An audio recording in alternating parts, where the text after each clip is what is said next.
All right, and now we are going to perform a monthly rinse on the hematology machine, the IDEX ProSite diagnostic. So, first you're going to go to your vet lab station, make sure everything's correct and ready to go. You're going to go ahead and hit Instruments.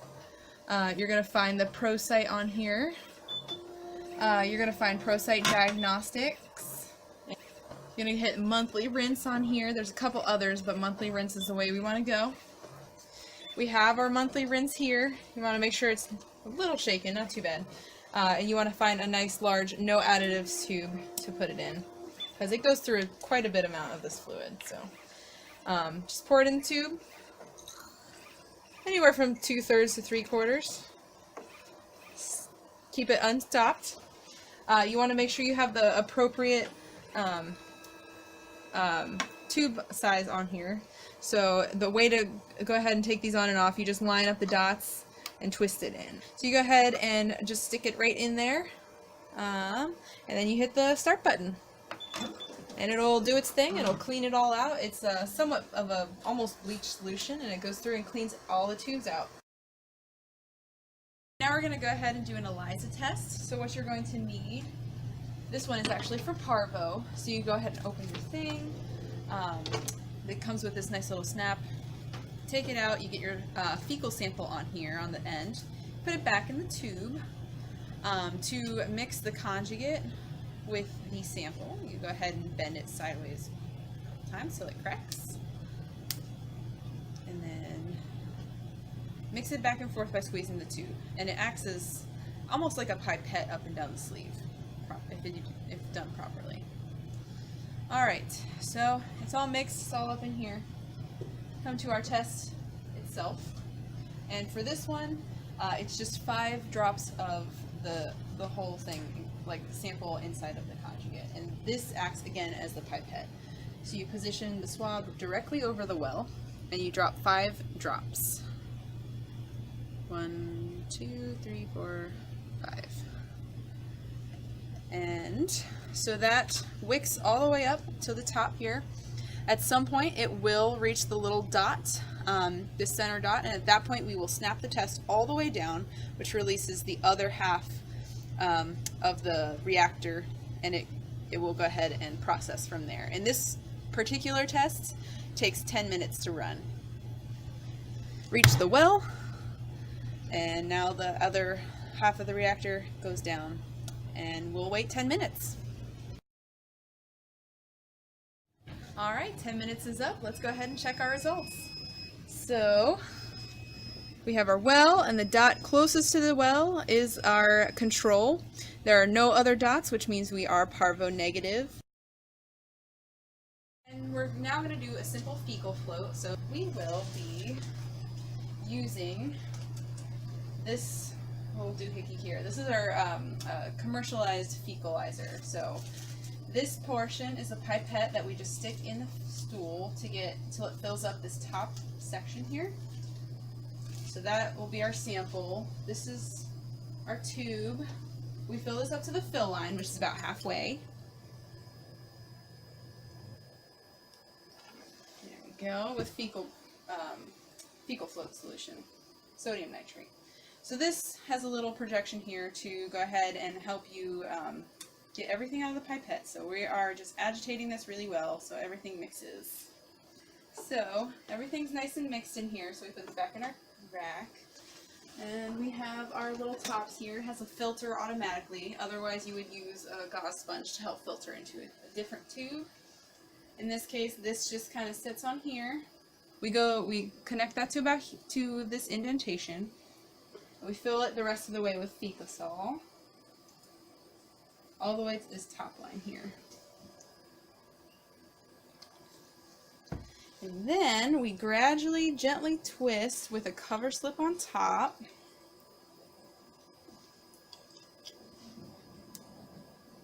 Until the fecal solution touches the cover slip. Just like that.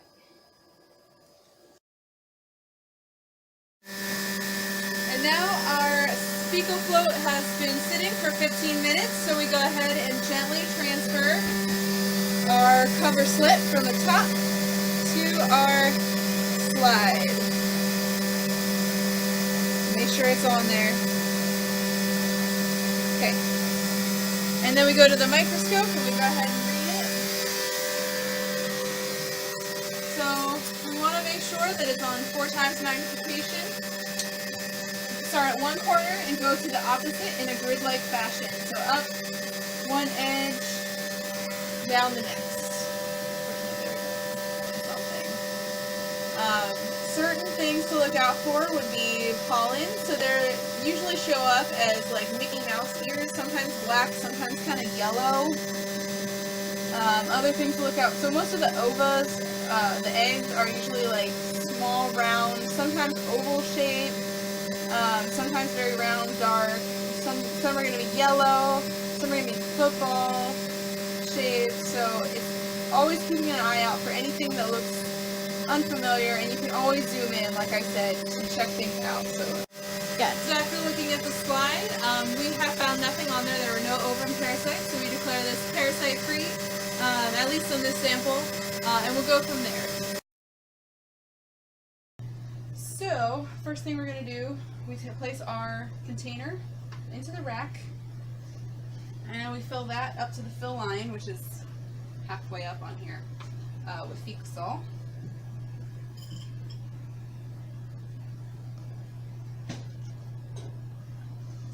And then we grab 1 to 2 grams of stool. So this should be just enough for this container itself. It should work. And then this container has a little projection in the center so that you can push this down in here and mix. Put this back on here. And in this case, this one has this other portion here that goes on top, and this will help with the cover slip later. So this only goes down to where, I don't know if you guys can see it, but there's an arrow here. So in this instance, this only goes down to where the arrow hits the line. And then we fill this up to the fill line that's on here. So we have our little stat spin. We can take everything out, make sure it's balanced completely. And in this case, this thing filters it for us. If we didn't have these, we'd have to filter it manually with a little gauze sponge, but it has a filter on the top section. So we have these in here, close it, and now we just get to spin it for 5 minutes. So our centrifuge is done. So here we have the finished product. Everything is settled to the bottom. So hopefully any ovum parasites are on the top. So we sit that in our little tray. We have our cover slip, which goes on top. And we very gently, without disturbing the cover slip, twist this on until the fluid reaches the cover slip.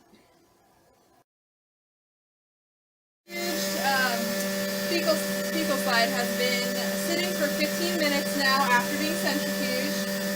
So we go ahead and just transfer very gently the cover slip to our slide. Alright. So then we go to the microscope and we'll read this real quick. And it's going to be on 4 times magnification. And you always want to do a grid-like pattern, starting from one corner and transferring to the other on the opposite side in small increments. So after looking at the slide, we have found nothing on there. There were no ovum parasites, so we declare this parasite free. Now we're going to make a direct smear of fecal material. So we have our slide. Put a few drops of the fecusol on here. So there we go. And then we take just a little stick, get a small amount of fecal material on there,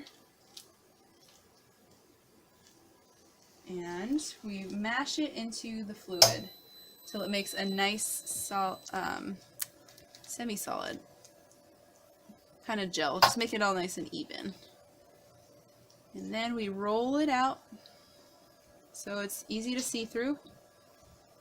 And we grab our cover slip, place it directly on top. And if there's any large pieces, you should remove them first so that they don't cause a problem, but in this case it was fairly well ground, and so we have enough that we can look at under a microscope to look for our parasites. Turn the microscope on. We have it at 4 times magnification. Everything should be up, the stage should be up, and then you go ahead and zoom in, and we search the whole slide starting from one corner and going to the opposite corner in rows, so usually up and down and over just slightly every single time. Sometimes for smaller parasites you do need to zoom it into a larger magnification. Anywhere up to 40 should be fine. You can't go any higher than that with the cover slip. Yeah, so after looking at the slide, we have found nothing on there. There were no ovum parasites, so we declare this parasite free. So now we're going to do our fecal sedimentation. So at this point, you need your stool sample, which I added to here along with some tap water. We use our tongue depressor to mix it all around, make a nice little soup. Get everything dissolved. And then we're going to filter it through a gauze sponge into our little test tube. Very gently, of course.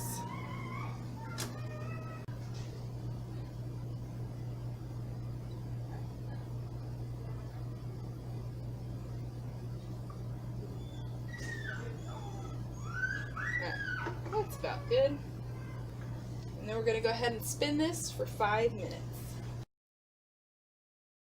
Alright, so this is our centrifuge sample, or you can let it sit undisturbed for 30 minutes and it should settle out to about the same. You can see that there's a bunch on the bottom here. This is our sediment.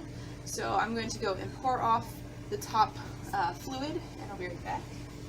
And so at this point we can take a pipette or a loop, depending on what you have in the hospital, and get a small sample from that sediment, place it on the slide. Okay. Take our cover slip, toss that on there, smush out a little bit, and we will examine for parasites.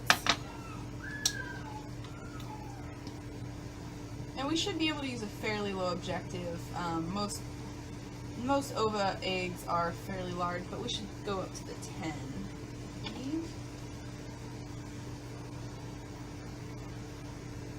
Lower the condenser so we have better contrast.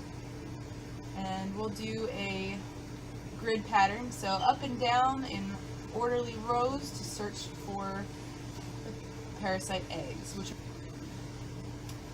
And the reason that we use the sediment in this area instead of like the top part, which we normally do, we use tap water, and most of the eggs are going to sink in tap water. They are heavier than the water versus Ficosol, which is denser, and then they float. So there's a decent amount of debris because it is sediment, so there's a lot of other parts in here.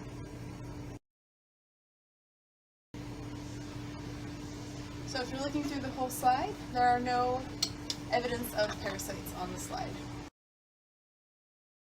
Okay. Alright, and now we're going to go ahead and run a chemistry panel on Butch's blood here, and then our panel, so Chem 17 and lights.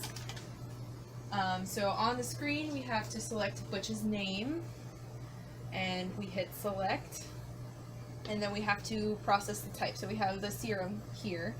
Again, there's whole blood, urine, plasma, other. No special slides in this case, and no dilution needed at this time. So we hit next. Our little tray slides out. We discard the last sample from another patient. Everything's clean and ready to go. So we're going to go ahead and load our slides. So they usually come in the freezer. You don't have to thaw them before use. You just take them out of the freezer, open the little bag, and they come in nice slide holders. So you see there's a notch here.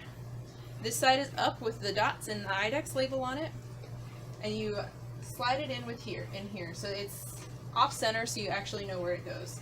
And you just pull the tab off. And there you have 3 slides, and those are the lights, the electrolytes. And then we also have our Chem 17. Again, you just open the bag. You want to make sure that you don't touch the top center of the slides, but in this case they are protected, so we're okay. Again, you just slide that right on and pull the back off, and then we have all of our other slides that we need. The next thing we're going to do is load our sample. So we have our serum in a serum separator tube. It was spun for about 10 minutes to separate the blood cells from the serum after clotting. It's here. So I hold my little cup here. I have my serum here and my pipette. The pipette goes down, you depress the plunger up here, put it halfway through into the serum, and then let it raise back up. And we should have 0.3 mLs in here. Just put it back into the cup. And that should be all that you need. So you just slide it right in the center of the tray. There are markers on there so that you can put it right where it needs to be. Cap your serum and then hit run. And it will go through and it'll run everything for us. So it's been 10 minutes, everything has run through, everything's off up here. You can see the results up here on the other touch screen. So you go ahead and select what you want and hit print. In this case, our machine does like to just print for us.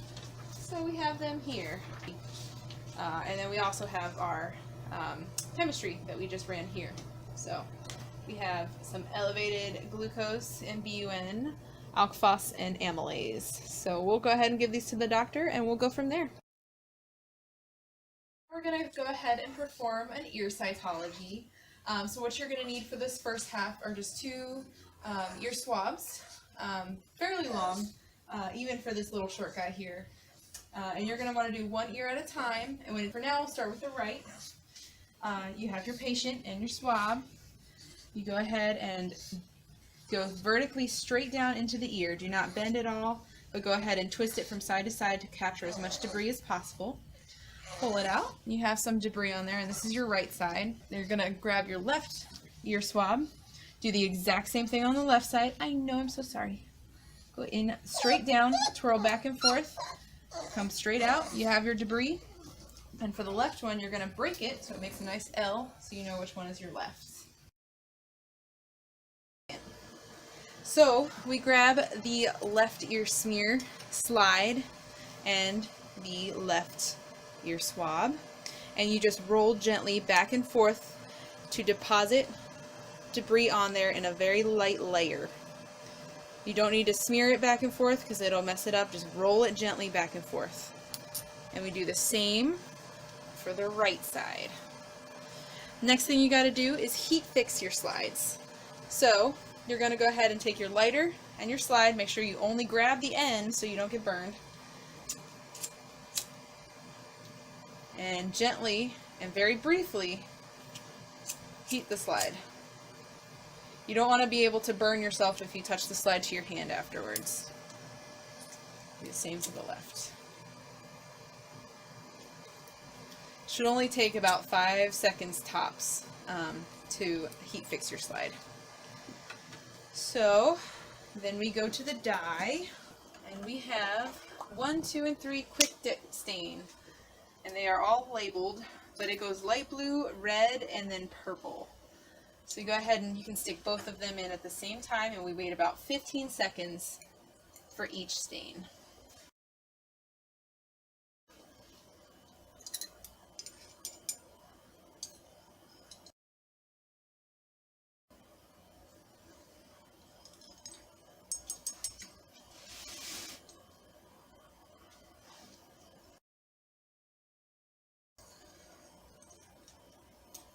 Next, you're going to want to rinse with distilled water in order to not contaminate your samples. Then you have to dry your slide. Drying can take anywhere from 10 to 15 minutes, so we will be back in just a second to check on our slides. We'll go ahead and just gradually go down to the oil field, but we have to go step by step, make sure we zoom every time until we find the proper alignment. Now we stop in between 40 and 100. We grab our immersion oil. Toss a dab in the center there. Slide the 100 over. And alright, so now we're looking for either yeast or bacteria. Generally, they will all have a very uniform color, uniform size, depending on which they are. So cocci will all be very round circles that are very dark. The rods will be slightly more elongated, but also dark, and so will the yeast. They will kind of look like peanuts, in a sense. So far, I'm not seeing much. I see a bunch of debris, which is generally from the earwax. Somewhat clear for the most part. I also see some just cellular debris on here. I don't see any bacteria so far. Alright, so after going through most of the slide, I have found that there has not been any bacteria, yeast, or any other things other than debris on this slide. So we can go ahead and switch to the left.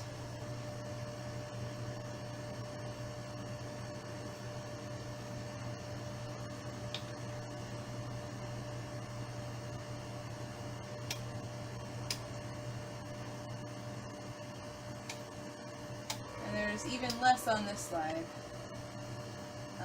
No bacteria. Oh, I think I found one yeast. So it kind of looks like a bowling pin or a peanut. It has two sections to it. There's not much else, and it's very few and far between for these yeasts on here. There's another one. Alright, so we'll say rare yeast on the left, and nothing on the right. So here we are, we're going to do a necropsy. We have our feeder mouse, some tools, biopsy jars, and protective gear, including goggles, mask, gown, and gloves. We want to make sure there's no exposed skin or mucosal membranes at this time. And I will turn it over to Dr. Petrovich. Yep, as my assistant here explained, this is our feeder mouse, who we are going to necropsy and investigate for any abnormal signs of health or disease underlying, as that would be extremely important for people feeding these mice to their pets and make sure they're of optimum health. So, our brief physical exam on the external. I don't see any evidence of injury to the face or anything like that. We've got some changes to the eyes as far as color. That's just post-mortem. I'm not worried about it. Checking on their dentition. I don't see any abnormalities here. Everything's looking okay. Nothing too exciting on the inside. It's a little bit tough to open this guy's mouth, but I think we'll just have a quick look in there and see if we see anything. I don't see anything. It's not opening very well. That's okay. Moving on, our little limbs and everything. I don't feel any fractures, any breaks, or anything like that. Good to know. Again, these guys were euthanized utilizing a CO2 chamber, so there really shouldn't be any injuries, but it's good to see that they don't have any injuries caused by their housemates or anything like that. Again, no broken bones. Everything seems really good. This guy is just recently defrosted, so he's a little bit plump in the belly, and he feels a little bit puffy here, and I'm not so sure what we're going to find on the inside, but we will have a look. So that's our external exam. We'll go ahead and start with our midline incision to see what we've got on the inside.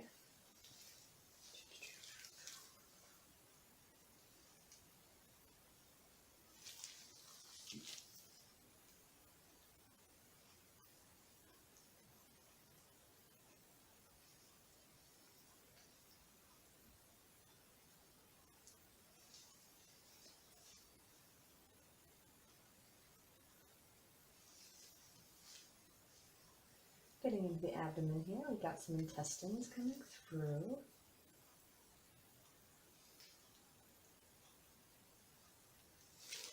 We're going to extend our incision actually all the way up through, probably into the thorax.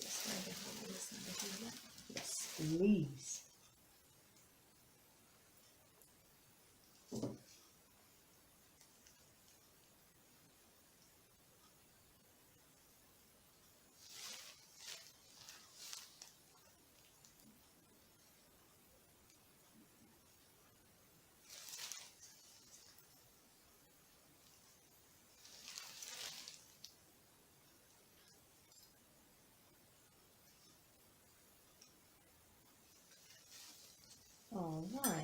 So we've opened up the majority of this guy to reveal both the thoracic cavity and the abdominal cavity. Open it up a little bit more. I just tore through our tiny little diaphragm right here. That's okay. We're not worried about that. Okay, looking into our abdomen. We've got some intestines here. A little bit of a omentum here, very small one. And we can run these intestines by pulling them all the way out of the body to examine everyone.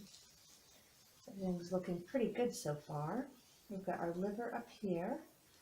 It's looking really nice, and we're going to take a biopsy of that.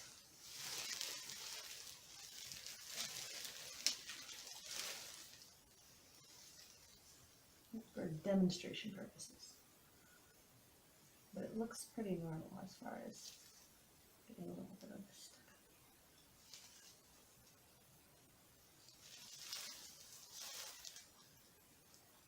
stuff. Generally, you would only need a jar that's about 1 to 10 sample to formalin. In this case, this one was a little larger, but that should be fine. It should soak in pretty well. And then you would label it, name, date of birth, species, and the doctor, and send that to the lab. Coming through our intestines, we got our stomach here. Looks pretty normal. Very thin duodenum coming down, coming through into the rest of our jejunum. All of this looks pretty normal. Very thin and friable. I suspect it's so friable due to just postmortem change and a little bit of autolysis. Not too excited about that. I wanted to have a look at our spleen on this side. It should be over here somewhere. There's our tiny little spleen, little baby spleen. We'll get a sample of him. Again, and again, we use a new jar every time. I'll actually submit the entire spleen in this case because we are so small and fragile. It'll be a little easier.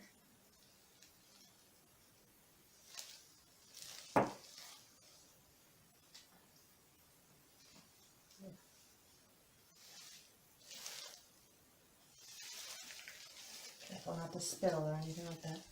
Got a kidney down here. Cap it tightly. Kidney. Not too exciting. Colon down here. Our tiny little bladder. Not too exciting. On this side, also kidney, looking pretty good. Okay, so that's the majority of our internal organs of the abdomen. I think looking at things like the pancreas in here is a little bit too difficult to assess because it's a little bit too small. Coming into our chest cavity, we've got a heart right in the middle here. Not loving the color changes, but that might just be post-mortem, especially because this guy's been frozen for some time at this point.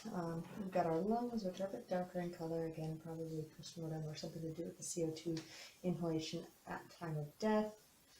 Got some lungs on this side as well. Just cut by some of that pleural cavity right there. Looking okay. I don't see any signs of disease or abnormality throughout this post-mortem.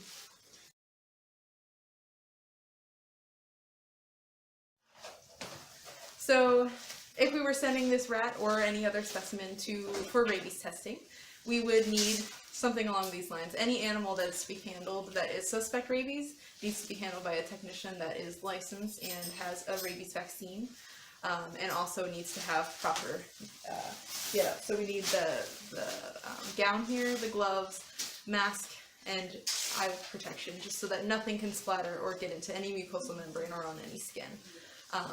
For the state of Maryland, all you would need once the necropsy is done is to cut off the head of the animal and send that in to be tested. It does need to be taken by courier or a technician from the hospital or veterinary staff from the hospital. And then that would be sent directly to the lab at that time. It cannot be frozen, and it should not be set at room temperature. It should be refrigerated and in a leak-proof container like a bag, and then in a light-sensitive box. And then you can Set it up to be tested. We're going to do a vaginal swab, so you want to make sure that you clean everything properly. So you're going to use chlorhexidine scrub, and we're going to go around the vulva, so we're going to find that here. Make sure everything's nice and clean.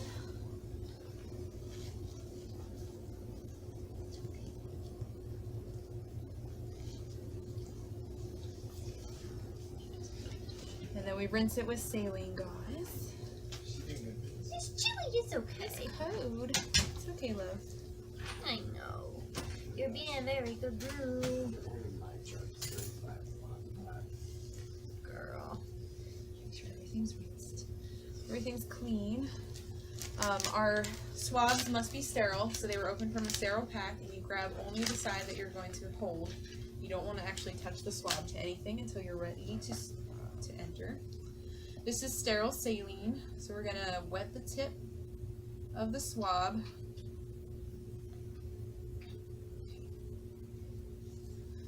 So when you enter the vulva, you're going to start, well, if she were standing, it'd be almost like a perpendicular to the floor, but in this case, because she's laying, it'll be fairly perpendicular to her. So we're going to start entering up,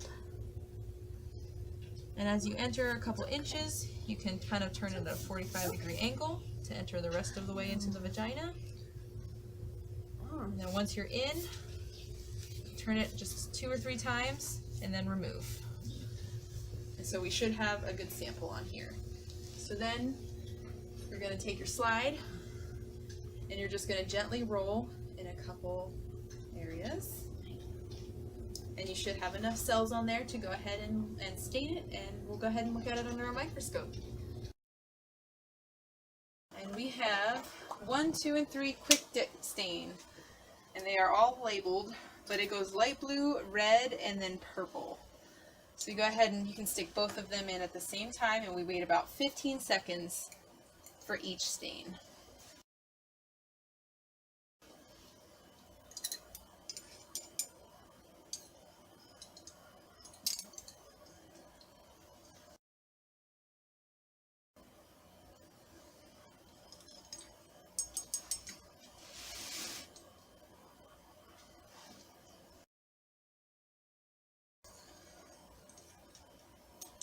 Next, you're going to want to rinse with distilled water in order to not contaminate your samples. Then you have to dry your slide. Drying can take anywhere from 10 to 15 minutes, so we will be back in just a second to check on our slides. So we now have our vaginal cytology slide on the microscope, light on, everything's zoomed in and ready to go. So what we'll be looking for, let me turn the light off for now, but what we'll be looking for are different cells which will indicate which stage of estrus our female dog is in. So there's anestrus, proestrus, estrus, and diestrus, also known as metastrus. But anestrus is pretty much the resting phase in between cycles. There's not going to be really much secretion, there's no outward signs of behavior. It's just the resting phase. So at that point there should really be some intermediate cells and some parabasal cells.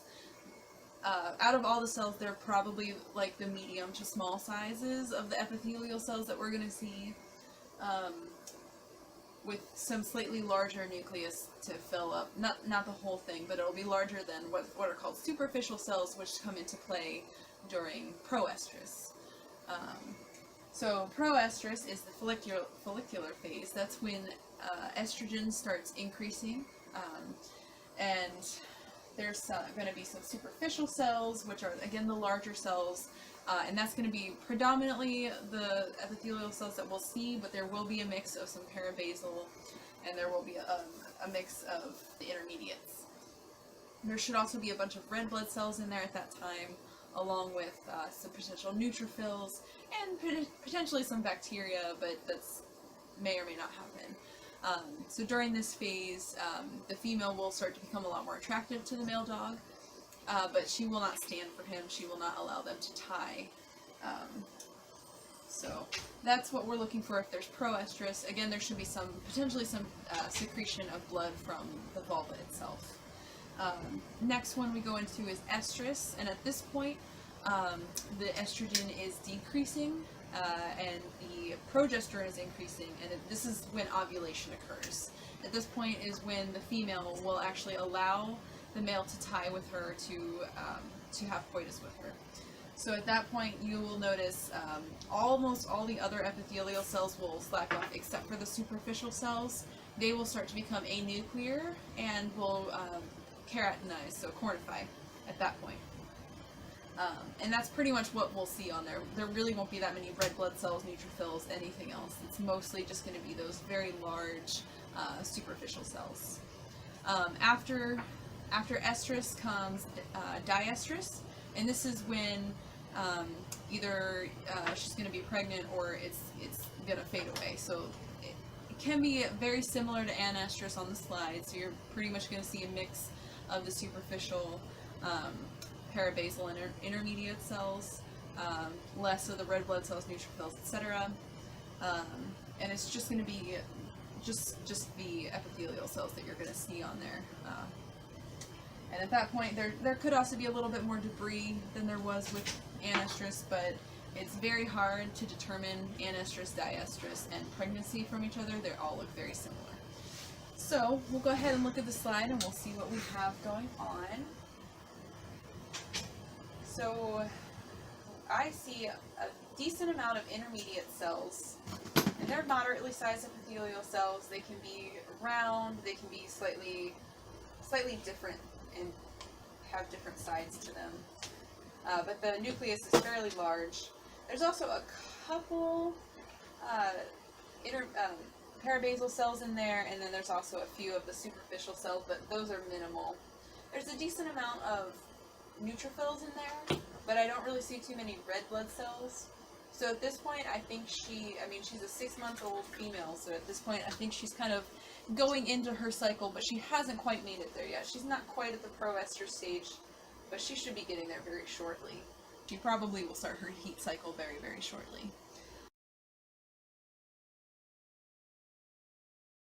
And now we're going to do a skin scraping. So you're going to need mineral oil, a 10 blade, and a slide.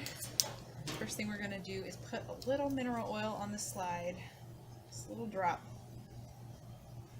Okay. And then we open our blade. We're going to dull it a little on the edge of the table. We don't want it to be super sharp. Okay. And we then wet it with the oil. We'll go over to our patient. So we have a crusty spot here that we're going to look at, and we're going to pinch the skin. Make sure everything pops up, and then we're going to gently go back and forth across the skin. And we're going to do this until the patient starts oozing a little bit from capillary blood. And this will help all the mites come to the surface. Okay, we see a little bit of oozing. We're making sure we get all the stuff all over the surface of the blade. Alright. So now that we have that on our blade, we're going to go back up here to our surface. Just put all of that into the mineral oil and spread it all around and try to make it a nice thin layer so we're not going to have big chunks everywhere. Alright. So that's that. This goes into our sharps container, and we'll go over to the microscope in just a second. Alright, and now we'll go ahead and examine our skin scraping slide. And we are going to use a cover slip on there. So we have our mineral oil with our sample cover slip. So we are going to go through piece by piece. We're going to start in one corner and we do a grid search to look for our mites. So far I don't really see anything except for some skin cells and debris, some hair follicles. And we might not get anything because he may not have a demodex infection, but we shall see what we can find. could also be scabies. We were looking for both types of mites. So the mites themselves, the Demodex look like cigars with legs on one end, just long and thin. Scabies look more like smaller ticks that you would see. I think we're about to the end, and there are no mites. So this is a clean scrape, and we will start looking at other tests to determine if it's bacteria that's causing the lesion or fungus.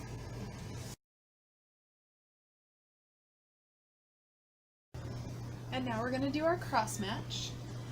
So we have serum and plasma on each of our animals. So we have a donor and we have a recipient. Everything has been spun down. We are going to pipette the plasma off of the donor's VTHT-2331 very gently, and that can be discarded.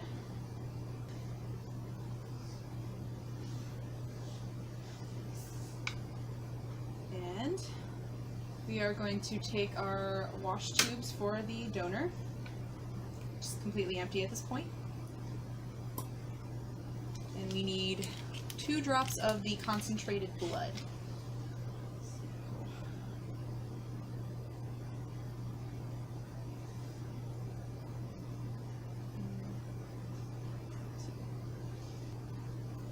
And then we'll add saline to that.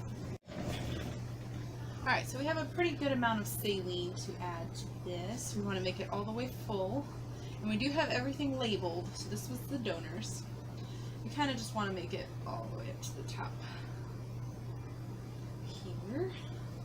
And it is sterile saline, pre-drawn for this purpose. So that's the donor. That in our centrifuge. Then we need the recipient. Again, we need to pipette off the top. We're doing 2 drops of the concentrated red blood cells from the EVTA tube.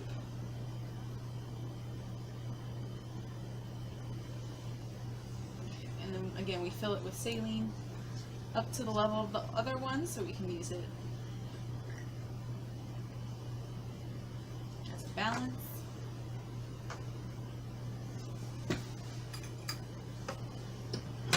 We spin this for 1 minute. Alright. So we have our compact cells at the bottom. Pretty washed, but we do have to do this 3 times, so we will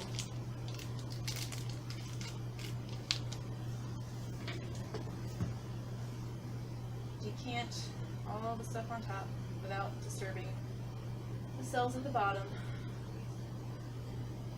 Okay. And then we get fresh saline.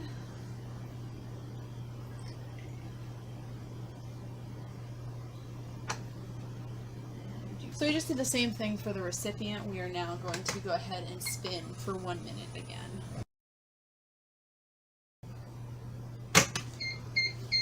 And then we'll go ahead and wash for a 3rd time, and we'll be ready to do our procedure after that.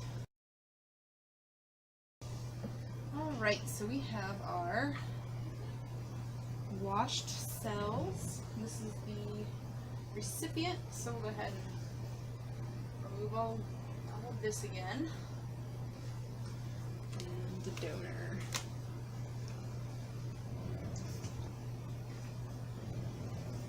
Alright, so we have our washed cells, and now we're going to make a solution. So we are going to take 0.98 mils. I'm going to use a tuberculin syringe to be accurate. 0.98 mils of saline. That will go in. Do that for each of these, donor and recipient.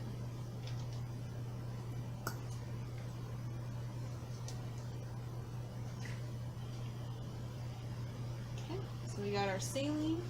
We're making a 2% solution, so we'll go ahead and draw up 0.02 0.02 of our concentrated blood here. And we will place that in our donor. There we go. And then we have our recipient. Again, 0.02. The recipient goes into the recipient.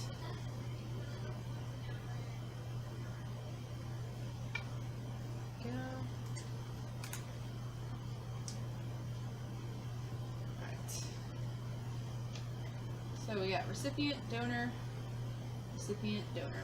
Okay, so now we have our serums and we have our solutions, so we can start mixing them for the test. So we have all of our tubes labeled. So we have the control for the donor, the major cross-match, the minor cross-match, and then the control for the recipient.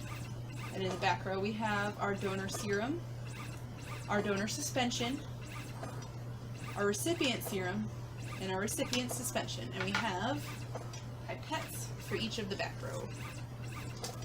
So for our controls, we're going to take, for all of them I guess, we're going to take 2 drops of each of our mixes. So for our controls, we have the donor control. So we're going to do 2 drops of donor serum.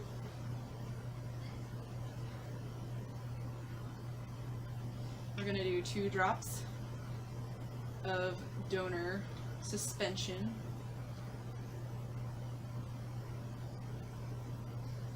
We're going to gently agitate and let that mix, and that will incubate, each of them will incubate for 30 minutes. For our recipient control, we're going to do 2 drops of the recipient serum.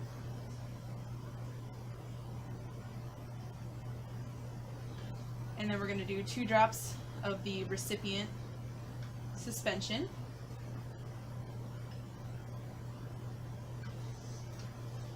We're going to go ahead and agitate that one gently and allow it to incubate. Again, room temperature for 30 minutes. So our major cross match, this is where we start mixing recipient and donor. So we have the recipient's serum. We're going to do 2 drops of that into the major. And then the donor suspension. This is the donor's red blood cells. 2 drops of that.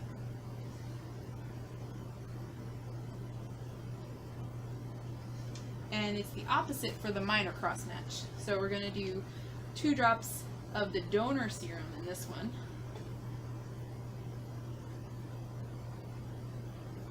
And 2 drops of the recipient suspension.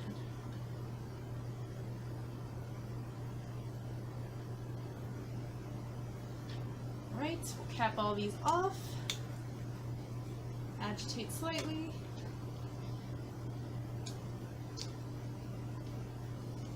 Allow it to sit for 30 minutes at room temperature, and we'll be back to spin them. And now we are ready to go ahead and spin them down. So we'll put them in our centrifuge. We will spin these for 1 minute. We have our donor control. Looks pretty clear. We'll gently agitate. No obvious signs of agglutination. And our recipient control. Again, very clear. No sign of agglutination. So this is our major cross match. No obvious hemolysis. It actually looks pretty clear. Go ahead and gently mix this back together and see if they all stick. So, looks like everything's flowing pretty well. I don't see any obvious agglutination. Our minor cross match, again, very clear.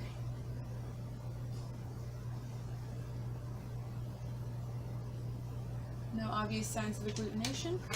So then we're going to go ahead and transfer the major and the minor cross match to some slides. Alright, so first we have our major cross match. Nothing is clumped, everything is evenly spaced. no obvious signs of agglutination occurring in our major crossmatch. Go ahead and switch that out for the minor crossmatch.